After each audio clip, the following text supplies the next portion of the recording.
la vie de l'honorable Henri Kassange nous l'enseigne bien. C'est comme à l'école, hein, il y a de matériel didactique.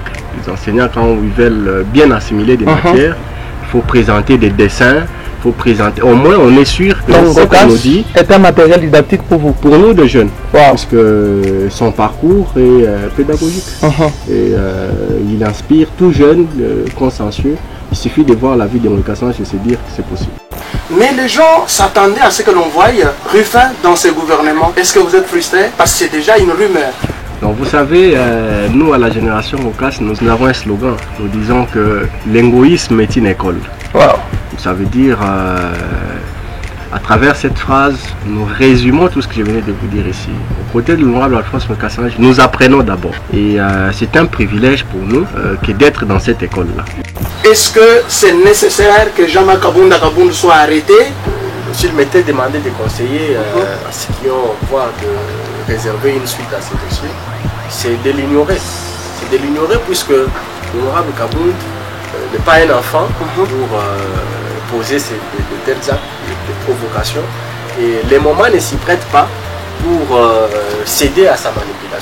C'est un jeune qui non seulement parle aisément, mais a surtout des analyses pointues. Ça fait des jours il n'a pas prêté sa voix dans le média. Aujourd'hui, il nous fait ce plaisir de parler et surtout de décrypter l'actualité politique et surtout tous les autres aspects de la vie nationale. Il s'agit de M. Ruffin Mouepou Kadima. Ruffin qui est patron de la génération Gokas. Nous allons en savoir un peu plus et avoir les actualités de la génération Gokas actuellement. Il est aussi membre de la Ligue de jeunes au niveau national pour l'ACDD. Ruffin est aussi analyste politique.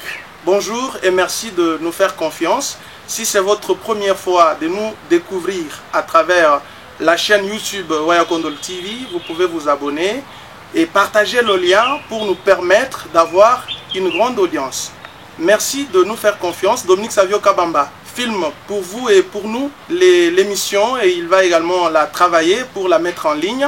Merci de nous faire confiance et bienvenue à tous. Maître Ruffin Mouepou Kadima, bonjour. Bonjour, cher Jean-Baptiste. Vous êtes à Mbujimaï. Merci d'ailleurs de cet honneur que vous nous faites d'être reçu dans cette émission. Dites-nous le pourquoi de votre arrivée ici. Merci et depuis quand aussi. Merci beaucoup, monsieur Jean-Baptiste. L'honneur est plutôt mien d'avoir le plaisir de partager ces plateaux de Wayakondol TV. J'en profite aussi pour vous jeter des fleurs. À distance, nous suivons de près le travail que vous abattez au niveau des médias. Et pour moi, en tant que jeune, je me dois de vous féliciter énormément puisque vous vendez la bonne image de notre province. Merci. Et ça nous réjouit énormément. Alors, nous sommes ici, c'est chez moi. J'y viens régulièrement. Et effectivement que je suis là pour certaines activités au niveau de mon parti politique, au niveau de notre structure qui est la génération Gokas. Nous sommes pendant des périodes où tous les partis sérieux ou toutes les structures sérieuses sont en train de faire le rappel à l'ordre de troupes. C'est dans ces cadres qu'en tant que coordonnateur national, je suis là pour redynamiser les activités au niveau de la province, puisque c'est d'abord ici notre base naturelle, et voir comment on va continuer ce travail à travers d'autres provinces. Et Génération Gokas, parlons-en d'abord. C'est quoi la Génération Gokas? Quels sont les buts de la création de cette structure? Merci beaucoup. La Génération Gokas, c'est une structure qui vit il y a de cela 5 ans maintenant. Jusqu'au mois de novembre, nous allons fêter notre 5e année. Donc à 5 ans, vous comprenez que l'enfant est en train déjà d'avoir une certaine maturité. Donc la Génération Gokas a pour but de d'abord sensibiliser le jeune à des valeurs citoyennes, mobiliser des jeunes sur ce qui doit être leur priorité, ça veut dire la culture du travail, l'esprit entrepreneurial. Mais pour bien le faire, on a bien voulu être pragmatique, choisir un modèle parmi des personnalités qui ont vécu parmi nous, qui vivent parmi nous, Et c'est comme ça que notre dévolu a été jeté sur la personne de l'honorable Alphonse Kassangi, qui reste pour la jeunesse escasséenne une armoire à glace. C'est un héros vivant. Donc ce serait une erreur pour moi de vivre l'époque d'un tel personnage et ne pas s'approprier, ne pas se l'approprier. Et pour moi, la meilleure façon de le faire, puisque c'est un humain, on souhaite vivre avec lui le plus longtemps possible, même l'éternité, si Dieu ne peut nous faire cette grâce-là. Puisque c'est un humain, nous voulons bien intérioriser les valeurs qu'il incarne. L'honorable Ngoi Kassangi, c'est un homme courageux, et son courage a dépassé les frontières. Il ne suffit que de suivre sa vie, comment d'un simple créateur, d'un enseignant, un créateur, aujourd'hui une figure incontournable de la scène politique congolaise. Il faut voir le prouesse qu'il a réalisé dans le monde des affaires. Il faut le courage pour y arriver. Ce n'est pas un culte de personnalité ni de la flatterie. Non, pas du tout. Vous savez, ce serait de la flatterie ou un culte de personnalité si, n'est-ce pas, au sein de la génération, on dépensait notre énergie à ne baigner que dans des activités qui sont de nature, n'est-ce pas, à distraire les jeunes. Mais par contre, au sein de la génération, nous travaillons sur comment les jeunes peuvent aujourd'hui apprendre d'abord sur ce qui doit être leur responsabilité demain et comment avoir le moyen de dématérialiser ce qu'ils sont en train d'acquérir au niveau de notre structure à travers des formations qui ne cessent de donner l'honorable et même certaines actions qu'ils mènent qui sont tout autant aussi pédagogiques. Donc, au sein de la génération, nous prenons la culture des valeurs positives, le courage de l'honorable Alphonse Kassangi, la détermination, la foi aussi, puisque vous savez, vous ne pouvez pas réaliser des grandes choses si vous n'avez pas la foi, et la vie de l'honorable Kassangi nous l'enseigne bien. C'est comme à l'école, il y a de matériel didactique. Les enseignants, quand ils veulent bien assimiler des matières, il faut présenter des dessins. Faut présenter. Au moins, on est sûr que ce qu'on nous dit est un matériel didactique pour vous. Pour nous, de jeunes. Parce que son parcours est pédagogique. Et il inspire tout jeune, consciencieux. Il suffit de voir la vie de Ngoi Kassangi et se dire que c'est possible. Mais Tréfin, il y en a qui ont pensé que, parce que vous existez depuis 5 ans maintenant, il y en a qui ont pensé qu'après Alphonse Ngoi Kassangi, gouverneur du Kasaï-Oriental, vous disparaîtriez des radars pratiquement. Mais la génération Caucase continue à vivre. Où est-ce que vous pisez votre source? Parce que maintenant, Ngoi Kassangi n'est pas gouverneur du Kasaï-Oriental. Voilà, c'est ce que j'ai dit. Notre force est dans l'objectivité que nous mettons dans la chose. Vous savez, nous avons essuyé effectivement de toutes les couleurs, de tous bords. On nous a traités de jeunes matérialistes, de jeunes flatteurs, des suiveurs. Puisque les gens avaient estimé à l'époque que nous sommes aux côtés de l'honorable, puisque nous profitons. C'est peut-être aussi ça le malheur que nous avons, c'est que nous avons choisi un homme qui est d'une générosité légendaire, mais ce n'est pas ça qui nous attire le plus. Vous remarquerez même que dans les valeurs que j'ai citées tout à l'heure, je n'ai pas vraiment mis l'accent à sa générosité, pourtant c'est aussi une qualité de l'homme. Donc nous, c'est l'idéologie, c'est la constance de l'homme. Vous avez vu ici, lorsqu'il y a eu alternance pacifique de l'élection de 2018, notre population n'avait pas, ou a mis du temps à comprendre la constance de l'homme, l'objectivité de l'homme dans son action politique. C'est un homme de conviction. Vous avez vu la pression, la tempête avec démagogie, des choses, mais il est resté droit dans ses bottes.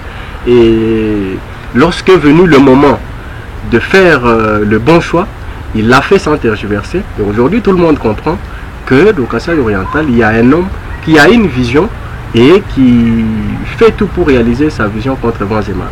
Donc c'est la constance dans l'homme. Nous sommes flattés par la vision de l'homme, par la manière dont il s'emploie pour exécuter cette vision, et c'est ce qui nous maintient à ses côtés. Bien, parlons maintenant du gouvernement Machabidi.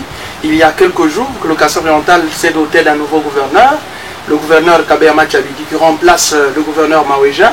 Mais d'abord, c'était Madame Longa. J'ai envie de vous poser une question concernant le gouvernement qui a été rendu public, parce que déjà, votre leader, votre matériel didactique, comme vous l'avez qualifié, s'est tapé 2 ministères au sein de ce gouvernement.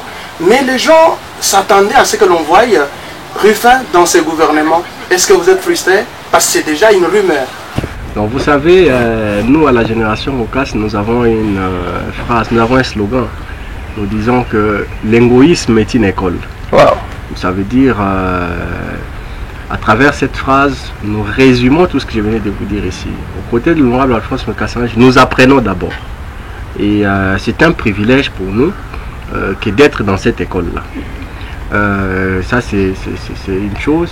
Maintenant, de dire que nous pouvons être frustrés du fait de n'être pas dans le gouvernement, loin de nous. Nous avons l'avantage d'être aux côtés d'un homme qui prend toujours de meilleures décisions au bon moment. Et il nous a toujours enseigné la culture de la patience, et à travers ce qui se passe dans sa carrière politique, nous avons intérêt à le croire. D'autant plus que toutes les décisions qu'il prend, généralement, ce sont des décisions qui sont des conséquences d'un consensus prouvé. Parce que c'est un homme qui ne prend pas de décisions unilatérales. Pour parler de ministres qui viennent de ces choix, c'est dire d'abord que ce sont les choix de nos partis politiques. Il est leader, il est autorité morale de ces 2 partis politiques, la CDD et la JDS, les 2 partis qui sont organisés aussi à leur sein. Donc le bureau politique de ces différents partis ont eu à travailler sérieusement sur cette opportunité de membres au niveau du gouvernement. Il faut dire que c'était un droit par rapport à notre poids politique à l'Assemblée provinciale. Et je pense que l'autorité n'a fait peut-être que avaliser le fruit d'un travail qui avait été abattu au niveau de nos partis politiques. Donc ce sont des choix judiciaires. Vous comprenez le processus qu'il y a eu. D'abord le travail au niveau du parti, l'endossement au niveau de l'autorité morale, et son Excellence Monsieur le Gouverneur qui a nommé, nous en réjouissons. Dans ces choix, il y a par exemple Madame Kaleta Delors, qui a figuré dans le dernier gouvernement d'Alphonse Mekassange, maintenant qui revient. C'est qu'elle était bonne élève, si on peut dire ça, ou bonne ambassadrice. Elle a bien travaillé, elle a sorti sa touche au sein du gouvernement Mekassange, qu'elle est maintenant, ou qu'elle a eu cette bénédiction de son autorité morale. Non, je ne pense pas que ce soit ça le critère qui a prévalu dans le choix de notre camarade Delors.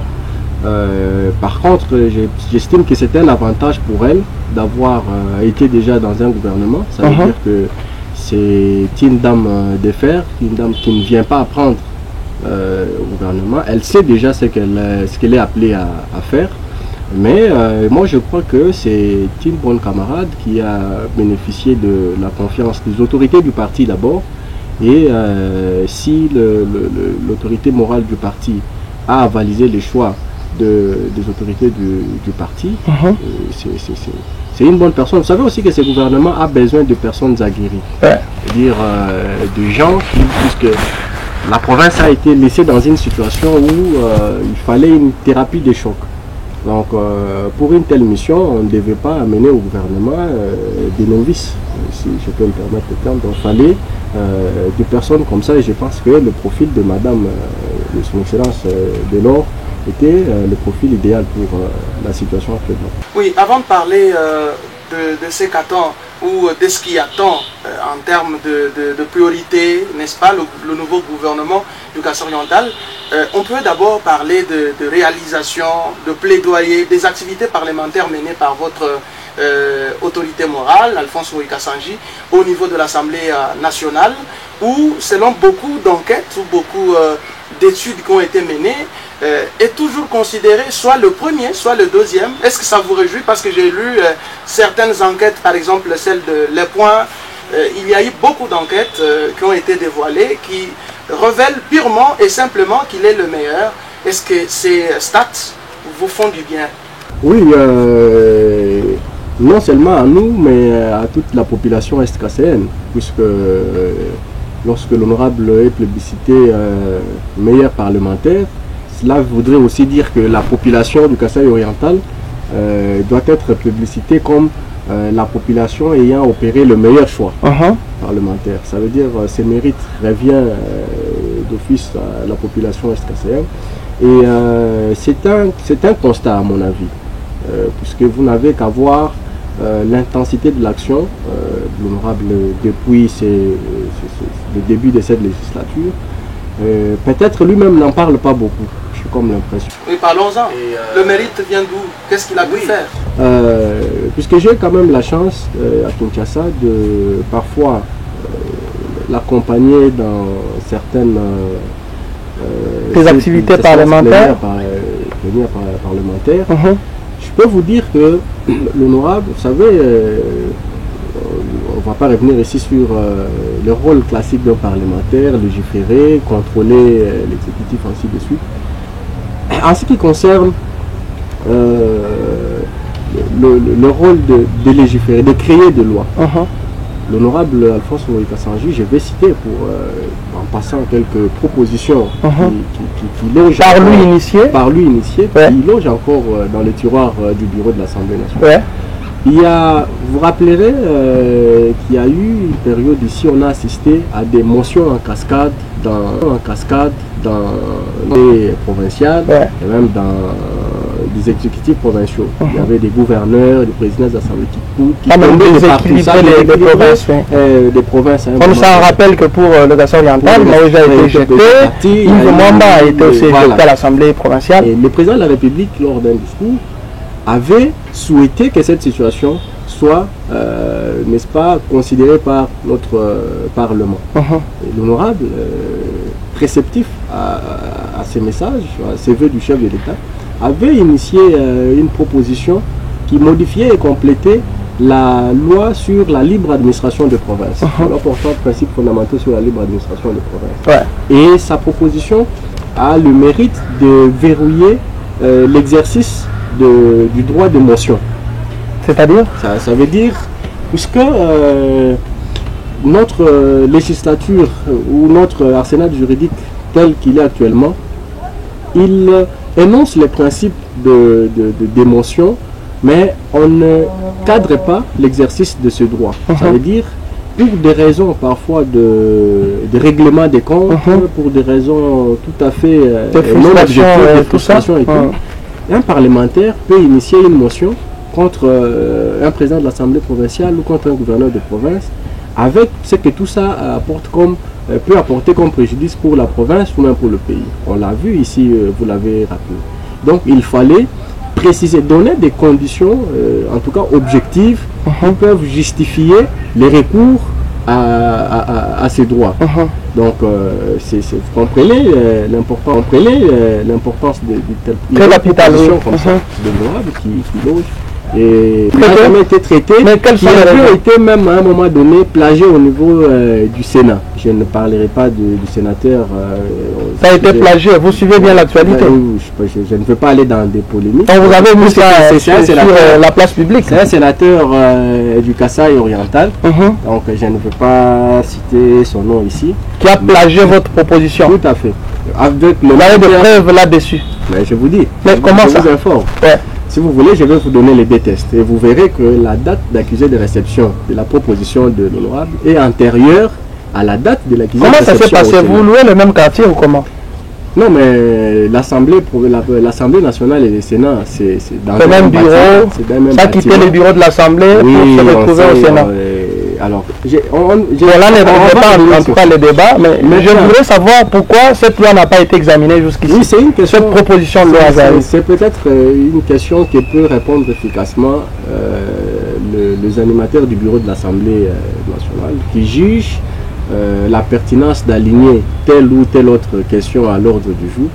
Donc nous, à notre niveau, on ne peut que souhaiter à ce que de telles matières soient traitées. Parce que vous comprenez, avec les déséquilibres qu'il y a dans la scène politique congolaise, nous avons besoin des lois comme ça qui viennent réguler l'organisation et même l'exercice du pouvoir dans notre pays pour éviter à la population des scénarios qui sont parfois inutiles. Donc il y a une proposition comme ça, puisqu'il n'y a pas que celle-là. Il y a une proposition sur la protection des enfants vulnérables. Vous savez, il existe dans notre pays la loi sur la protection de l'enfant, mais c'est qui énonce des principes basiques, des principes génériques. Mais on n'émet pas des règles sur, par exemple, des garde-fous. Parce qu'il y a aujourd'hui des organisations non gouvernementales qui œuvrent dans ces secteurs-là, des Caritas et ainsi de suite.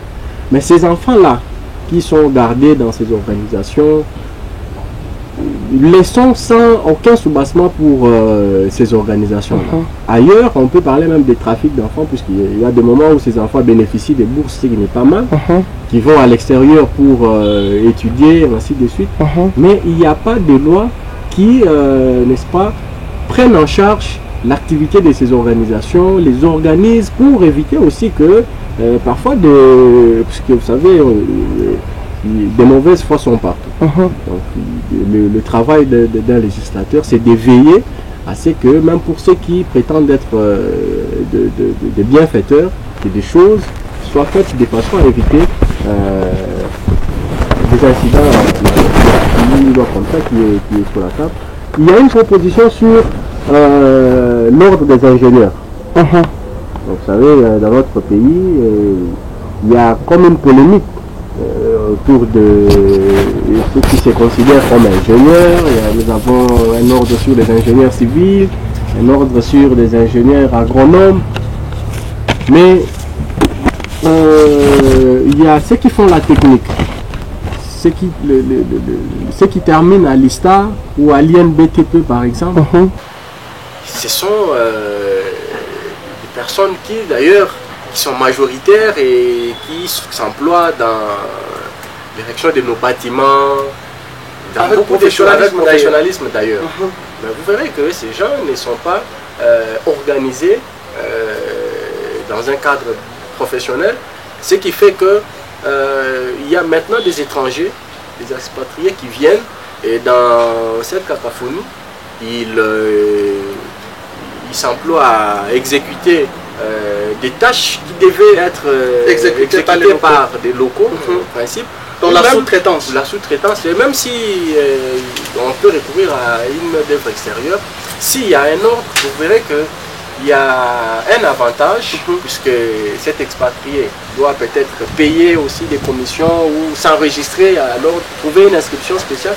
Au moins, on sait que la main-d'œuvre locale est valorisée. Donc, il y a une proposition comme ça. Donc, je peux vous en citer autant qui sont toutes d'ordre social.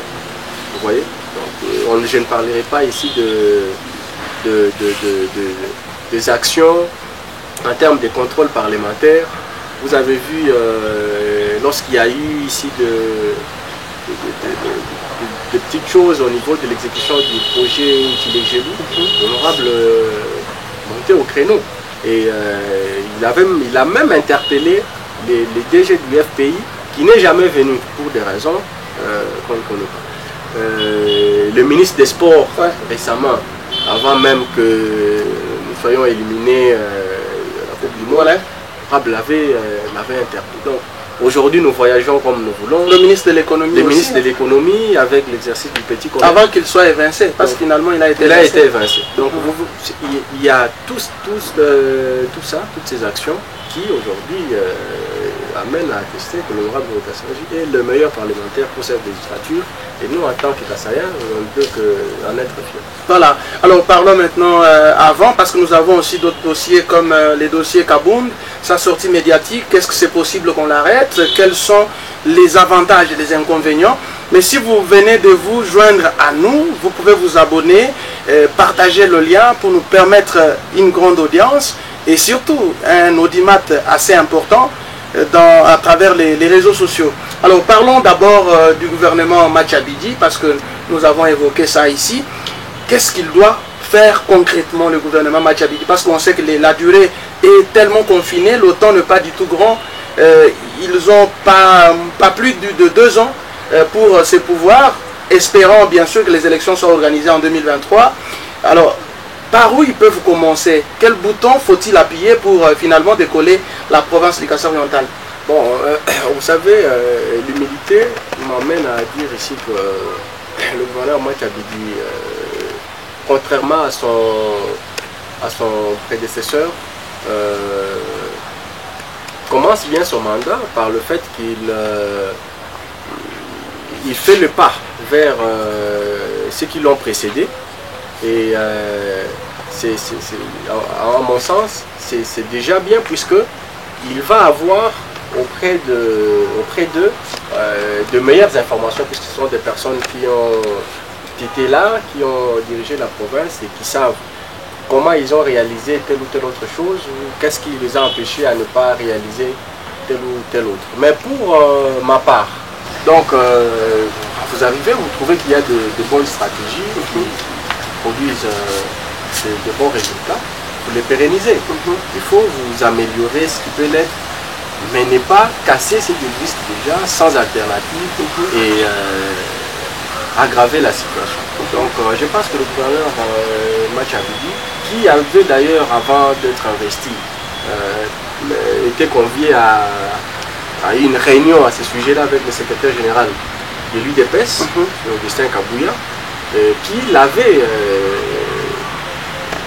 demandé de considérer les avis qui avaient été apportés par l'honorable François Gaspéchou, qui faisait aussi partie de cette réunion. Je pense que la sécurisation de notre population reste un défi prioritaire, mais aussi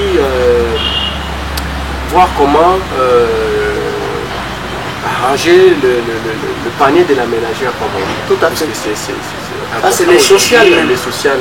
On a comme l'impression que ça ne marche pas de ces côtés-là. J'ai quand même la peine de constater que le prix des produits de première nécessité sur la ville est tellement excessif. Je ne sais pas si dans cette province il y a des services qui suivent les prix. Vous savez, nous avons un principe d'affichage de prix dans notre pays. Mais ça ne peut pas se concevoir que les commerçants, des gens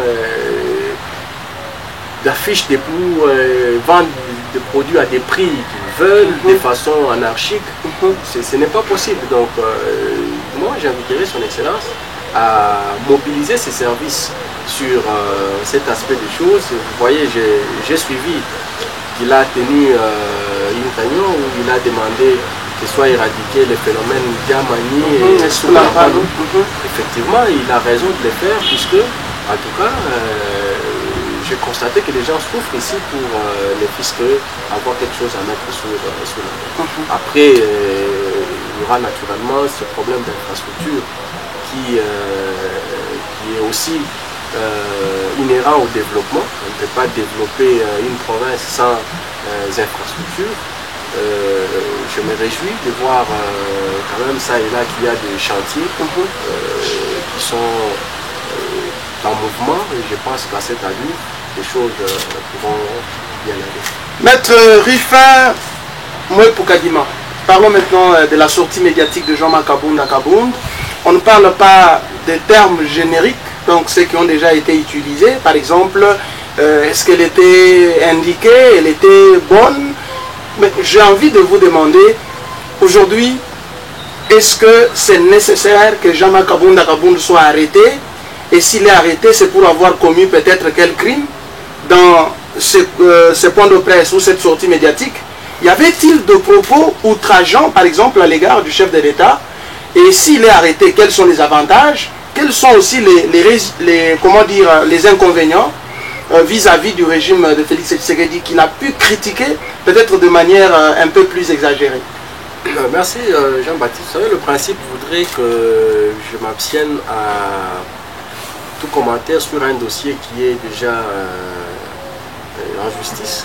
Mais je voudrais quand même ici, en tant que citoyen, mettre mon point de vue par rapport à cette question que vous m'avez posée, puisqu'elle est importante.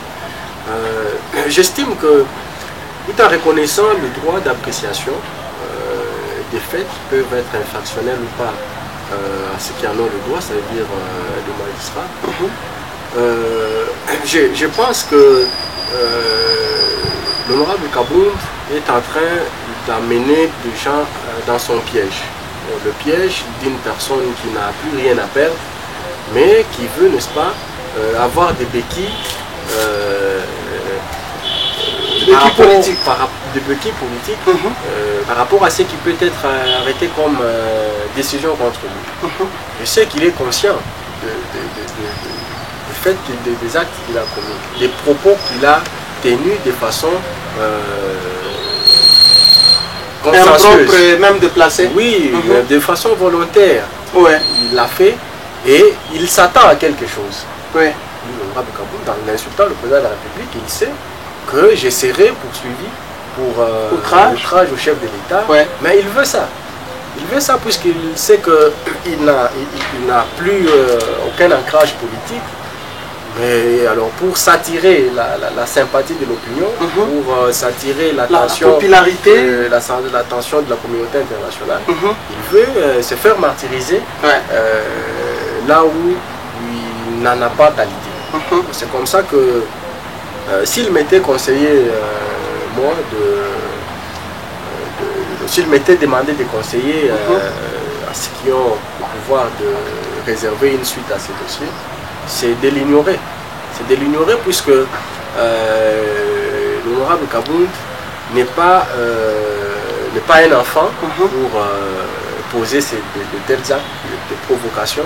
Et les moments ne s'y prêtent pas pour céder à sa manipulation. Qu'est-ce que ça signifie? Mais je ne voudrais pas aussi dire ici que nous devons dans une république favoriser ou cautionner l'impunité. Puisque le chef de l'État se bat pour l'instauration totale de l'état de droit dans notre pays.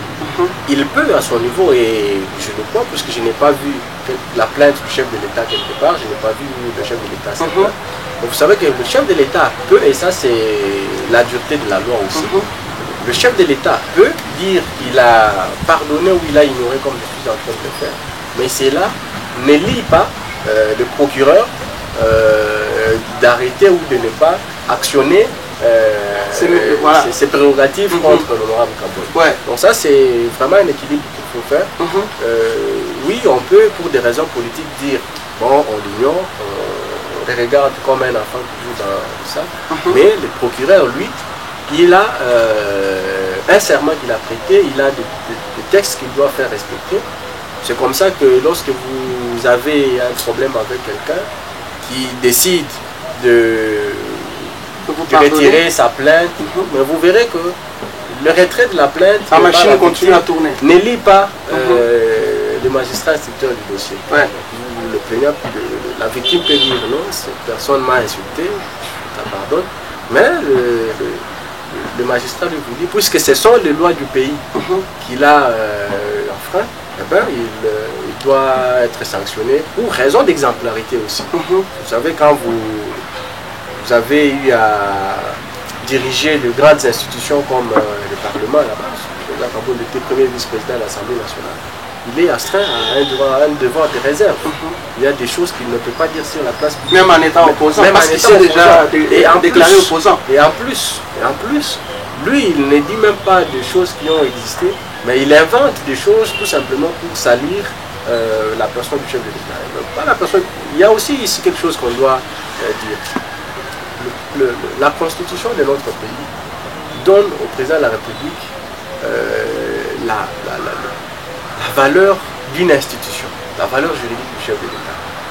C'est une institution. Donc, de la même manière qu'on peut respecter le Parlement, ça veut dire tous les bâtiments qu'on voit là-bas, le personnel qui y travaille, tout ce qu'il y a au Parlement là-bas, tout le respect qu'on doit accorder à tout ça, doit l'être d'ailleurs plus pour le chef de l'État, pour le président de la République.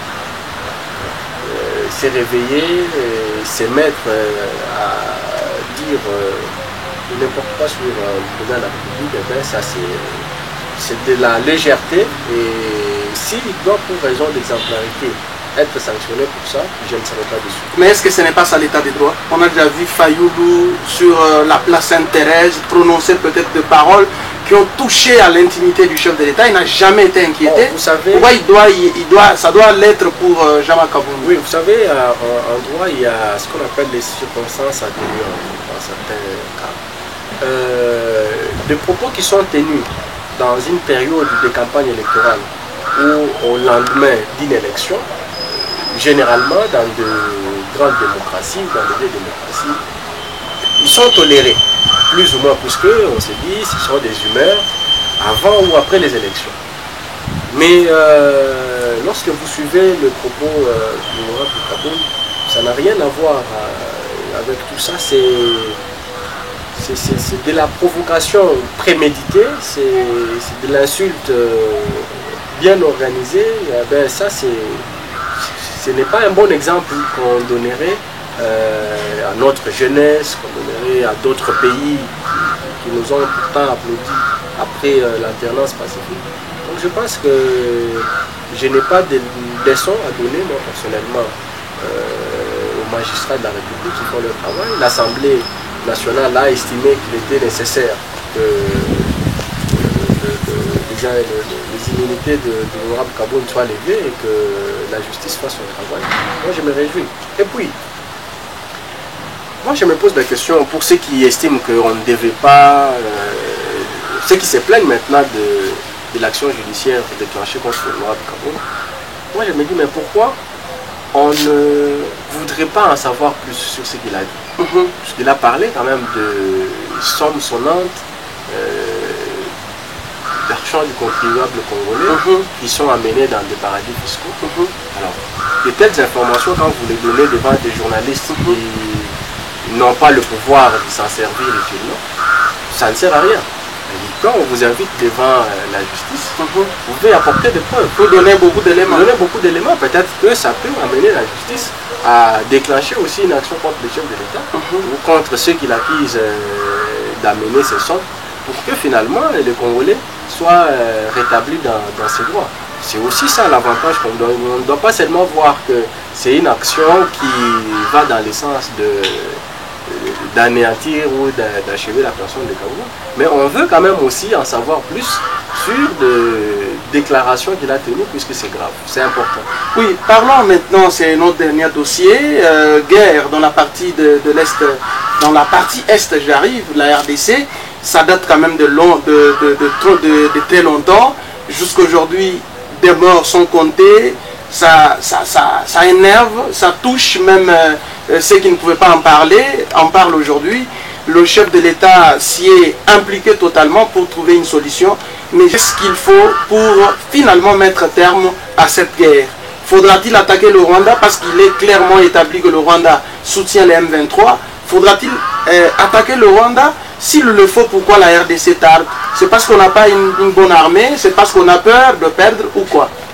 Non, vous savez, la question de la guerre, c'est une question délicate, une question qui renferme en elle-même plusieurs autres interrogations. Aujourd'hui, c'est vrai, il est à mettre au profit de l'action du chef de l'État que l'ennemi est dévoilé. Au moins, on peut le dire clairement aujourd'hui, il est établi que c'est le Rwanda qui est derrière les atrocités qui sont déplorées à l'est de notre pays. Mais maintenant, il y a encore d'autres questions qu'il faut, n'est-ce pas, vider. C'est la question de savoir d'où le Rwanda tire-t-il la force, le courage de nous attaquer. Puisque quand vous regardez des paramètres tout à fait ordinaires, que ce soit la puissance démographique, que ce soit la puissance économique, que ce soit en termes de ressources naturelles, le Rwanda n'a aucun paramètre qui penche à son avantage pour s'estimer capable, lui seul, d'attaquer un grand pays comme le nôtre et dompter surtout. Ça veut dire que le Rwanda a, n'est-ce pas, des puissances obscures derrière lui qui le poussent, qui l'alimentent pour que la situation soit maintenue comme telle. Vous n'avez qu'à voir le dernier Conseil de sécurité des Nations Unies, la dernière résolution, qui a voté contre la levée de l'embargo contre la République démocratique du pays. Pour moi, un pays qui est agressé depuis maintenant plus de 20 ans, vous pouvez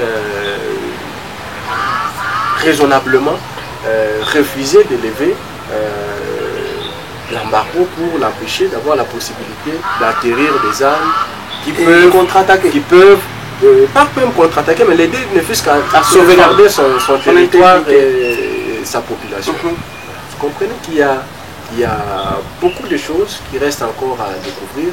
C'est comme ça que je salue l'approche diplomatique jusque-là amorcée par le chef de l'État. C'est d'abord de démasquer l'adversaire, parce qu'on dit la guerre est facile lorsqu'on connaît bien son adversaire. C'est en train petit à petit de démasquer l'adversaire, et je sais que très bientôt des options qui s'imposent seront levées pour que finalement la paix soit retrouvée dans notre province. Maître Rifin Mwepo Kadima, merci beaucoup. Merci infiniment de ces temps que vous nous avez accordé. Alors, quel est le message que les jeunes qui nous ont regardés à travers le monde peuvent retenir de votre passage ici? Mon message, c'est le message de paix, le message de solidarité, mais aussi un appel à une adhésion massive à la structure que nous sommes en train de présider et d'installer partout sur l'étendue du territoire national, la génération COCAS. Ici en province, vous avez vu combien l'honorable de Kassanji s'emploie dans toutes les questions qui concernent la jeunesse, lui-même qui est un grand mécène sportif. Donc il ne rate pas une seule occasion de venir à la rescousse de ce que peut être le besoin des jeunes, et ça en ce qui concerne la jeunesse estudiantine, les jeunes entrepreneurs, les sportifs.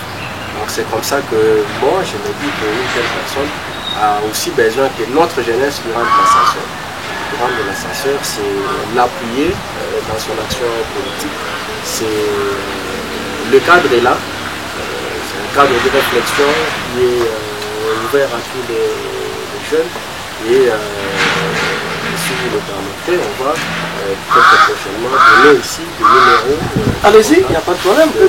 Voilà, donc vous pouvez contacter 082 340 67 00. Si vous êtes intéressé. Vous êtes intéressé. Parce que la génération COCAS doit quand même être implantée à travers le pays, à travers même le monde, puisque ce n'est pas un parti politique. Pour enseigner l'égoïsme. Enseigner ses valeurs de courage, des valeurs de foi, de positivité, des valeurs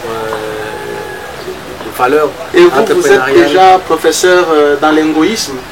Oui, en tout cas, vous dispensez ce cours-là. Je peux avec fierté dire que j'ai eu quand même la chance, c'est vraiment la grâce, je suis parmi les jeunes qui ont cette grâce-là aujourd'hui d'être dans le salon, même dans le petit salon de l'honorable François Kassanji, qui chaque fois nous souffle de paroles qui résonnent tout le temps dans notre esprit. Pourquoi ne pas aussi, dans nos milieux de jeunes, transmettre ce que nous avons la chance de puiser, ce que nous avons la chance de voir. Et c'est avec beaucoup de fierté, mais aussi avec beaucoup d'humilité, que nous transmettons de temps en temps à nos amis ces valeurs, nous transmettons cet esprit combatif à tous les jeunes. Donc je suis quand même le premier d'une génération. Merci infiniment à vous d'avoir participé à cette émission. Merci aussi à vous d'avoir été les nôtres, mais surtout d'avoir prêté une oreille attentive à ce programme. Aimons le Congo, c'est notre dénominateur commun. Nous vous disons merci, mais si vous avez apprécié l'émission, dites aussi merci à Dominique Savio Kabamba qui nous a servi côté prise de vue, mais également côté montage. Abonnez-vous sur notre chaîne YouTube, partagez le lien. Nous nous retrouvons prochainement pour les autres aventures. À bientôt.